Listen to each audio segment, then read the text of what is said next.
Es-tu concerné par le découragement? En tout cas, moi, ça m'est arrivé souvent par le passé d'être découragée, désespérée même, je pourrais dire. Et ça de manière plus ou moins chronique, plus ou moins régulière dans les périodes de ma vie. Est-ce que toi aussi ça te concerne? Si le découragement, la tendance au découragement, au désespoir, au sentiment d'impuissance est présent pour toi, je te donne des pistes pour le résoudre. Première étape, si tu veux vraiment résoudre le découragement de manière durable quand il est chronique dans ta vie, il va falloir aller identifier ce qui te décourage. Et au départ, on a tendance à croire que c'est la situation, que c'est ce qui nous arrive dessus, c'est à cause de ceci ou à cause de cela. Moi, j'ai souvent cru dans le passé que genre, mon Dieu, pauvre de moi, pourquoi est-ce qu'il m'arrive ci, pourquoi est-ce qu'il m'arrive ça, genre j'ai pas de chance. En gros, c'était un petit peu ça. Et en fait, c'est pas ça. Alors, je te propose de te poser 2 secondes, de respirer.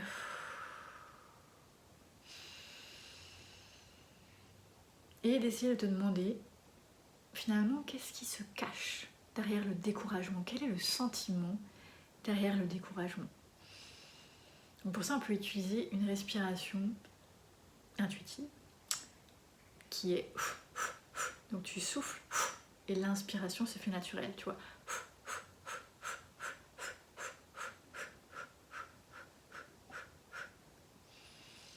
Inspire, expire. Qu'est-ce qui te décourage? Laisse monter ce qui vient. Au-delà de la situation, qu'est-ce qui a tendance à te décourager? Je te laisse quelques instants.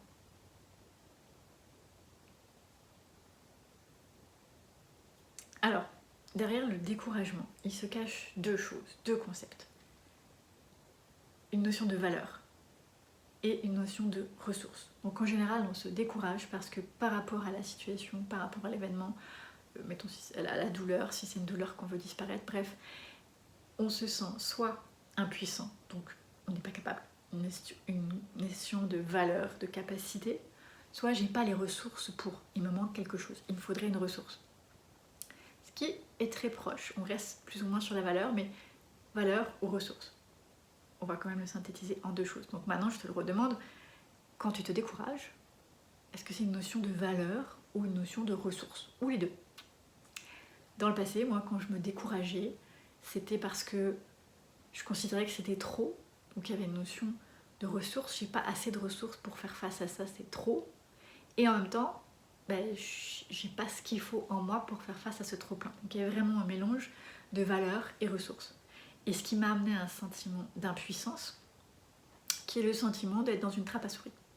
Être pris dans la trappe à souris, avec impossibilité de s'en sortir et de dépendre de la bienveillance de la vie, d'une solution miraculeuse, de pas que ça m'échappe. Donc c'est pas moi qui ai le pouvoir est à l'extérieur, il faut que quelqu'un m'aide ou il faut qu'il se passe quelque chose, mais moi je peux pas. Donc c'est mon incapacité. Pas de ressources, pas de valeur. Donc prends un temps, toi quand tu te décourages, notion de valeur, notion de ressources, les 2 mélangés, tu vas me dire pourquoi est-ce que c'est important d'identifier ça. Si la tendance au découragement est fréquente chez toi ou au désespoir, tu ne peux pas empêcher les situations d'être dans ta vie. Par contre, tu peux changer la manière dont tu les abordes, de ressources et de valeurs. Donc c'est très important de savoir que le découragement vient sur la ressource et la valeur parce que tu sais que ça vient de toi et non pas de l'extérieur. D'accord? Ça, c'était le premier point que je voulais te partager aujourd'hui. Quand tu vis des périodes de découragement, de désespoir, il est nécessaire d'identifier où ça se situe. Alors, ça c'est général, ressources, valeurs. Maintenant, on peut aller chercher plus loin. Ça, c'est individuel selon les personnes. D'accord? Chez moi, il y avait, je pense, le manque et... ouais, le manque. J'ai pas assez. C'était souvent ça. J'ai pas assez. Mais chaque personne est différente et on peut aller le peaufiner. D'accord? Ce que je te suggère ici, c'est un petit extrait de comment on peut se libérer du découragement, comment on peut aller chercher plus de valeur de soi et plus d'accès aux ressources, c'est-à-dire en fait de conviction que tout est disponible et que je peux aller chercher les ressources. C'est cette notion-là qui est en fait une notion d'abondance, camouflée quelque part. Ok?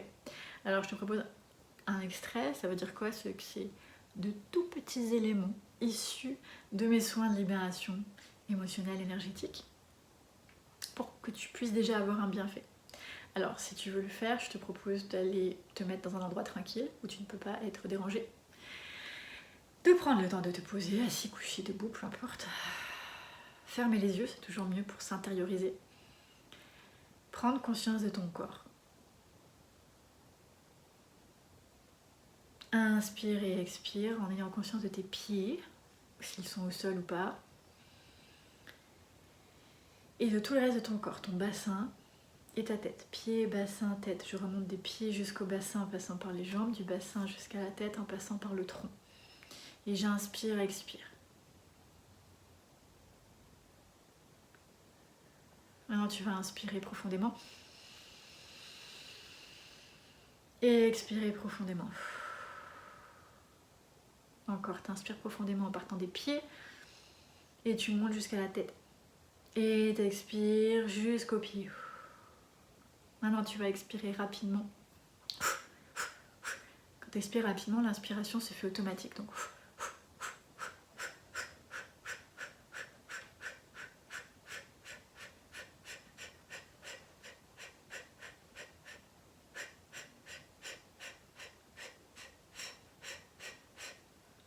inspire, expire. Et maintenant, concentre-toi. Tu fais inspirer à partir des pieds jusqu'au sommet de ta tête et observe si tu sens que c'est fluide ou que ça accroche à des endroits. Plusieurs fois, t'inspires et t'expires et t'observes si tu arrives bien à faire monter l'air de tes pieds jusqu'à ta tête ou si tu sens des zones qui accrochent, où c'est un peu plus dense, où tu sens que ça passe moins, où tu as moins conscience de la zone.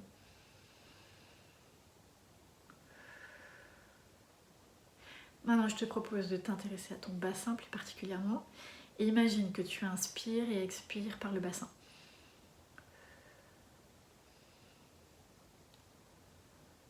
Et maintenant, l'expiration rapide par le bassin. Donc tu concentres ton attention sur ton bassin et tu envoies ton expiration à ce niveau-là.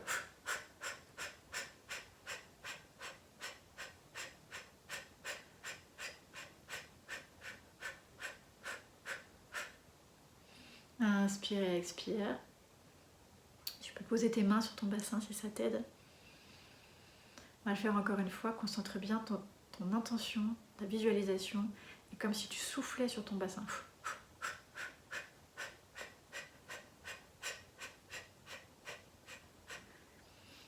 Inspire, expire. Tu peux sentir des légers picotements, tu peux sentir une sensation bizarre, c'est l'énergie qui circule. Maintenant, je te propose de mettre une couleur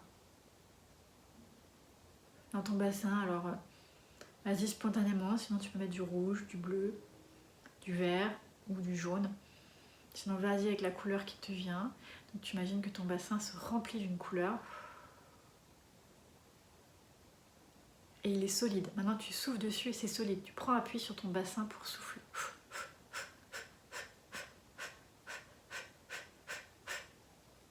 Inspire, expire.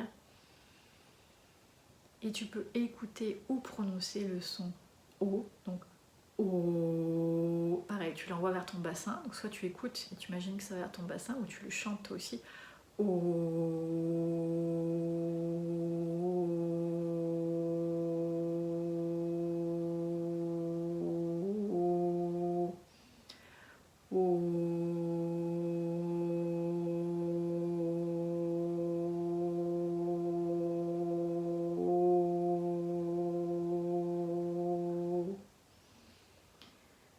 Inspire et expire.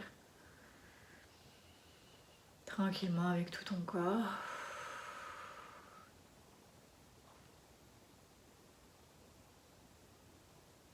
Est-ce qu'il y a un mot ou une phrase qui te vient spontanément ?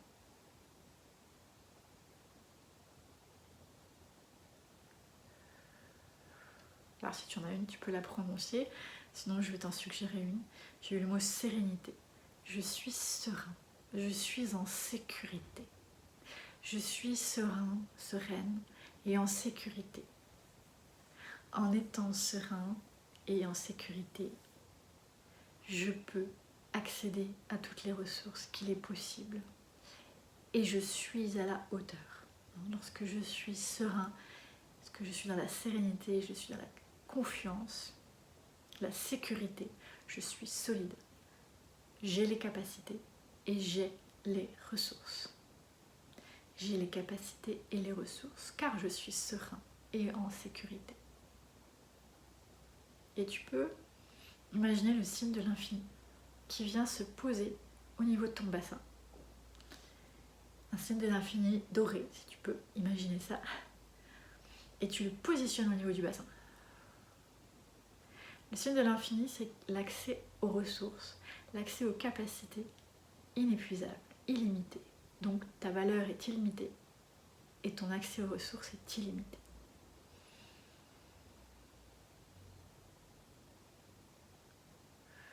Inspire et expire tranquillement et tu peux ouvrir les yeux.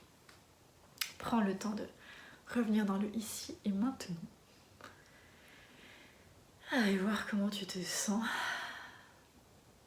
Par exemple, moi je sens un axe très fort à ce niveau-là. Et beaucoup de présence au niveau du troisième œil, ici, et là, à ce niveau de l'arc nasal. Ça veut dire quoi? C'est qu'il y a des limitations qui se libèrent. Parce que l'arc nasal, c'est en microkiné ce qu'on appelle là où il y a les croyances et les conditionnements, tous nos programmes.